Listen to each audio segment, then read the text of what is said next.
Baxın, biz insanlar bir zaman uşaq olaraq gedirik orta məktəbə, bir dənə sinifdə dərs oxuyuruq. Orada bizim kənarımızda bizim kimi bir neçə şagirdlər olur. Biz onlara yoldaş misalı baxırıq, deyirik bunlar bizim sinif yoldaşımızdır. Adam böyüyür, gedir ali məktəbə daxil olur. Orada məsələn yataqxanada qalır, tələbə yataqxanasında bir otaqda yaşayır bir neçə insan adamla. Onlar olurlar adamın otaq yoldaşı. Adam ordu sıralarına gedir, hansısa cəbhədə, səngərdə döyüşür. Orada adamla silahdaşları olur, cəbhə yoldaşları olur. Çox misalları artırmayım. Eləcə də bir zaman adam evlənir, özü üçün bir dənə cütlük nəzərdə tutur, bir qadını gətirir öz həyatına. Elə ilkin baxışda bir çox dillərdə olduğu kimi bizim də dilimizdə ona deyirlər həyat yoldaşı. Amma həqiqət baxımından baxsaq, həyat yoldaşı sözünün fərqli bir dərin mənası var. Həyatın çox şaxəli və çox sahəli ehtivaları var. Bəzən bəzi insanlar belə düşünür ki, hər kəslə bir məkanda, bir zamanda olarsa ondan yoldaşdır. Amma əsl həqiqətdə yoldaşlıq bu deyil. Yoldaşlıq hər kəslə bir məkanda yox, bir zamanda yox, bir məramda olsun sən ondan yoldaşsan. Yoxsa bu ki dedim həyat çox sahəli olur. Bəzən görürsən bir kişi bir qadınla həyat sürür. O qadın bunun rifah halından məmnundur. Ondakı maddi imkanatı yaxşıdır. Maddi imkanatı ilə, rifahı ilə bundan mehribandır, yaxşı yaşayır. Amma birdən rifah əlindən getsə, maddi sıxıntılar olsa, qadın buna biganələşir. O onu göstərir ki, bu bunun refah yoldaşıymış, kasıbçılıq yoldaşı görüymüş. Ola bilsin bu bundan boşanmır, ola bilsin ayrılmır. Amma baxışında belə biganəli yatdıq özün göstərir. Ya bəzən ola bilsin bir dənə qadın insanla həyatında fəqət bu qədər insana yaxındır ki, bunlar elə mətbəxdə bir yerdədirlər. Ya otaq yoldaşıdılar, ya üzr istəyirəm, yataq yoldaşıdılar. Amma həyatın müxtəlif mərhələlərində həmin bu adam ki, bu gün sağlam idi, bununla bir idi, səhər xəstəliyə düşəndə qadın bundan fasilə açır. Bu da onu göstərir ki, bu bunun həyatının sağlamlıq yoldaşıymış.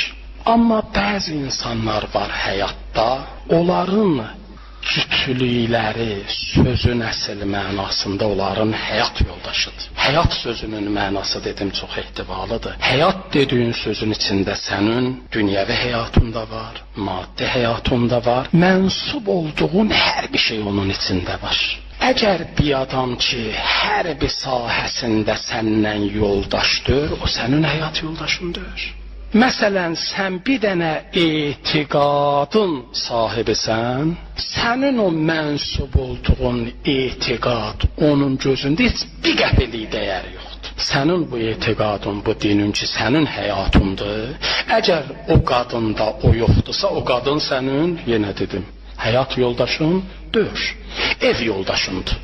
Yataq yoldaşındır, mətbəx yoldaşındır, cavanlığın yoldaşıdır, birgəliyin yoldaşıdır. Necə cəbhə yoldaşın var idi? Necə sinif yoldaşın var idi? Necə məktəb yoldaşın var idi?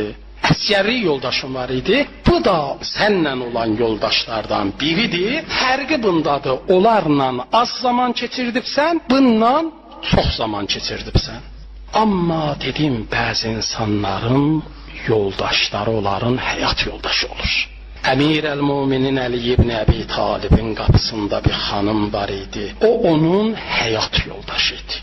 Əli ibn Əbi Talibin varlığında olan hər bir şey Fatimənin vücudunda var idi. O cür dövr idi, ər başqa əqidənin sahibi idi, qadın başqa əqidənin. Eşidibsiz, Əmir-əl-Müminin bir zaman gedərdi, başını salardı quyuya, dərdin deyərdi, sirrin deyərdi, qəmin deyərdi, qüssəsin deyərdi. Maraqlıdır, biz hansı zamanlar idi? O zaman ki artıq Fatimə yox idi. Amma o cürdür Əli ibn Əbi Talibin qapısında qadın yox idi. Yox, Əli əleyhissalamın başqa qadınları olub. Əli əleyhissalam qadınsız yaşamayıb, subay döyür idi. Amma artıq o evində olanlar da elə başqalarının evində olanlar kimi əksəriyyəti onun ev yoldaşı idi. Amma həyat yoldaşı olaraq elə Fatimə idi ki, getdi. Fatimədən sonra idi Əli ibn Əbi Talib da dərdin, qəmin, qüssəsin quyulara deyirdi. Çünki Fatimə tutumunda bir insan yox idi. Əli ibn Əbi Talibin ordusu var idi Fatimədən sonra.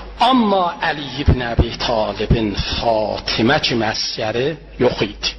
Niyə? Çünki Fatimə Zəhra bir insan idi. Əli əleyhissalamın yaman gününün də yoldaşı idi.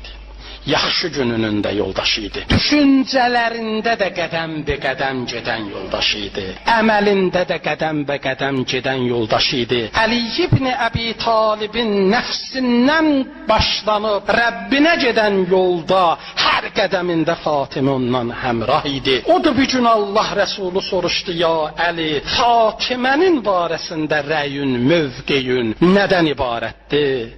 Cümləyi ki dedi, ya Rəsulallah, Fatiməni Allah bəndəçiliyində ən gözəl yar-ı yavər gördü.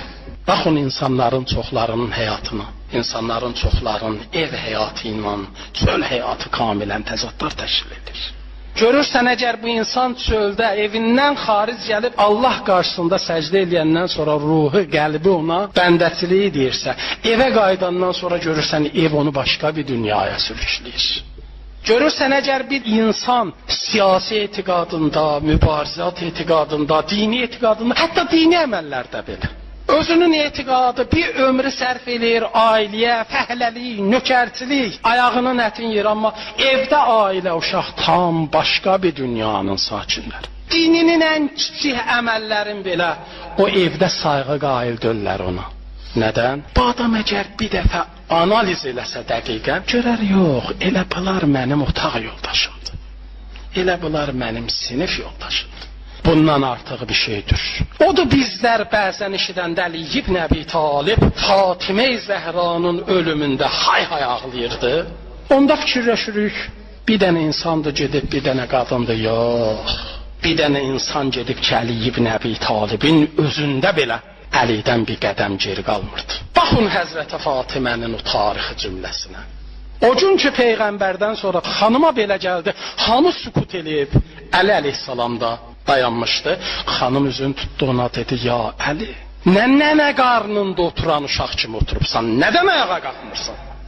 Olmaya qılıncım kütləndi. Bax onu bir insana. Bu insan necə Əli ibn Əbi Talibi Xeybərlərdə görürük, necə Əli ibn Əbi Talibi Bədirlərdə, Hüddərdə o qəhrəmanlıqla, o şücaətlərlə görürük. Eləcə də Peyğəmbərin dininin müdafiəsində xanımı qədəm-be-qədəm Əli kənarında bu cür görürük.